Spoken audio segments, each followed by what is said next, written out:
تعالی راغلی او ته مهرباني وکړه خیر ورته وکړه امت کې لویه جګړه جوړه ده څوک غر کېږي او چا سره جګړې کوي چې دا موسی علیه السلام برباد شي هغه ویل دیني و دینه واحد زموږ د خو یو دین دی یو مذهب دی یو ایمان دی دا چېرته کېږي دا نه کېږي دا قسم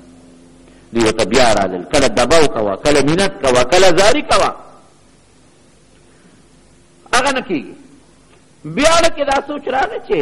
شیطان خو ګوره دې زړه ته ناست دی که نه نبي علیه السلام فرمایي چې د انسان د زړه ته یو خوا فرشته ناسته ده نیکي ورته ورچوي یو خوا ورته شیطان ناست دی هغه ګناه ورته اچوي بعضې وخت کې سړی وایي چې دا یو له مې چې دا کار وکړه بل له مې چې دا کار وکړه نو دوه زړونه خو نه دي یو زړه دی شیطان ورته راغی دې زړه ته ورته کېناسته چې یاره ته داسې وکړه استخاره وکړه استخاره خو ښه شی وکړه که استخاره کې درته ښکاره شوه چې یاره خیرې ورته وکړه نو بیا خو ټیک ده الله سره مشوره ده اوس بېوقوف دی که نه قمقل قمقل په دې دی چې استخاره به د ګناه او د نیکۍ په منځ کې نه کوي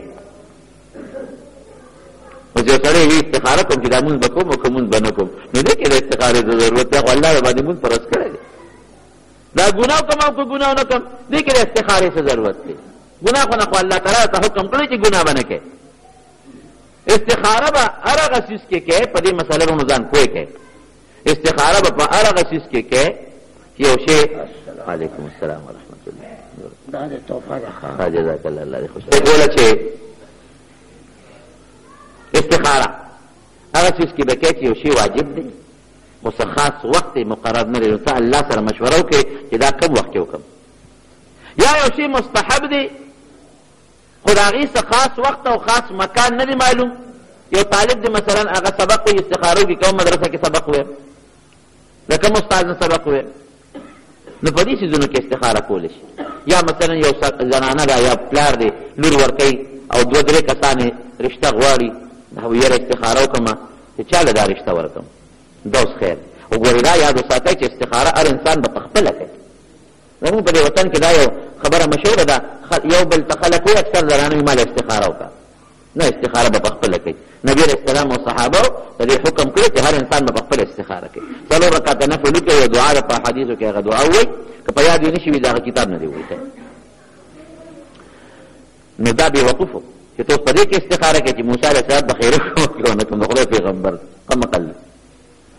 خیر استخاره وکړه چې استخاره وکړه الله تعالی په خوب کې سخته زوره نه وله ورکړه چې پام کوه بېوقوفه دا کار ولې ونه کړي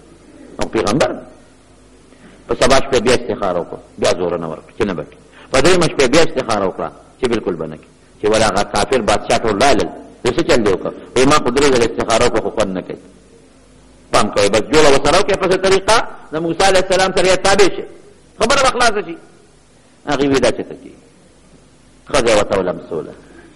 هغې بلعم ښځه بیبي ورته ولمسوله او د قدرت ته ګوره چې رهبانیت په زمانه کې خو راهبان واده نه کوي دا هم یو اوږده قصه ده دې وخت کې درته نه کومه خو یو زنانه سره محبت پیدا شوی و حلاله نکاح ورسره وکړه بس جایزه نکاح ورسره وکړه حلاله هغې ورته ولمسوله هغې له پیسې ورکړې هغه راغی دی خاوند ته چې دا څه کار دی چې دا زمونږ قوم دی اوس بربادېږي او ته مهرباني وکړه دا خیره وکړه مجبور یې چې مجبور یې که په خر باندې سور شو وی زما هغه خپل غار ته اوس موسی علیه السلام ته خیره کوم اسم اعظم یې یاد و دعا یې قبلېده چې څه منځ یې خر لاړ خا ودرېد نه ځي دې اوس لګیا دی خر له دیکه ورکوي لتې ورکوي چوکه ورسره د خر نه ځي و ګویا خر ورته خبرې شروع کړې ګویا شو وی ته ما ولې وی زما دا واګې خو فرشتو نیولې دي نه مې پرېږدي مخکې مې نه پرېږدي خو ده باندې هغه خپل هوس دومره غالب شوی چې د هغه خر نه کوز شو هغه خپل غار ته یې ځان ورسوه جذباتو کې راغی چې ښه فرشتې زما خر نیسي او زه اوس خو خامخا موسی علیه السلام ته خیرې کوم او دا ټول قوم راغلی ورسره ناست دي او هغه خپل لمونځ یې وکړو بیا الله ته متوجه شو خو چې خیره شروع کړه نو چې خیره د موسی علیه السلام نوم اخلي نو په خوله یې د کافر بادشاه نوم راځي چې هغوی یادوي نومونه یې د دوی په خولې راځي دوی خدای موسی داسې کړي نو د هغه بادشاه نوم په خولې راځي خدای بني اسرائیل نو د دې عمالقه او د دوی نوم په خولې راځي د دې کافرانو په نوم په خولې راځي هغوی کوته کوته ګوته کړي چې خدای دې تباه کړه مونږ خو ته دې وروځو چې ته به هغه او د هغه قوم ته خیرې کړي تا خو مونږ ته خیرې شروع کړې ته دې له مونږ روستې دومره پیسې هم دې ښځې له ورکړو د تم کیسه جوړه کړه دې له مونږ روستې چې ته مونږ ته خیرې کړې زمونږ بادشاه ته خیرې کړې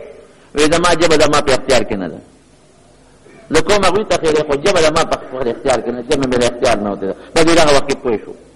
چې به دغه غرق شوم او تباه شوم قرآن حکیم کې الله تعالی دې واقع ته اشارت کوي نوم قرآن نه دی اخیستی خو مفسرین لیکي په قرآن کې دې ته اشارت کوي بس پوه شو چې اوس غرق شوم او تباه شوم وایي داسې وکړئ راشه نور قصې بلې دي خو یو چل درته ښیم د موسی علیه السلام د فوج د والو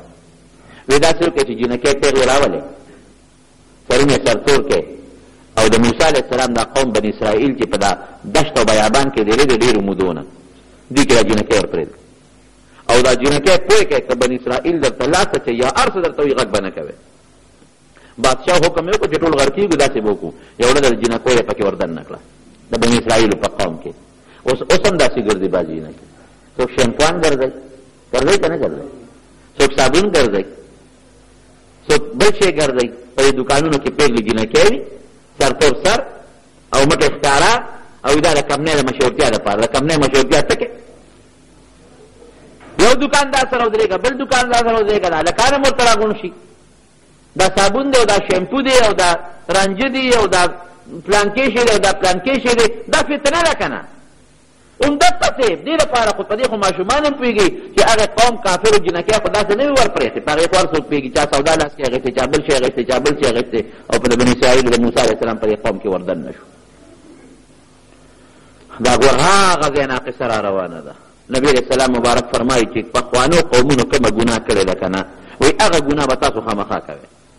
پاتې کېږي به نه وی تر دې حده پورې که په بني اسرائیلو کې یو انسان د خپلې مور سره بدعملي کړي وی زما امت کې به هم داسې انسان پیدا چې دا عمل به وکړي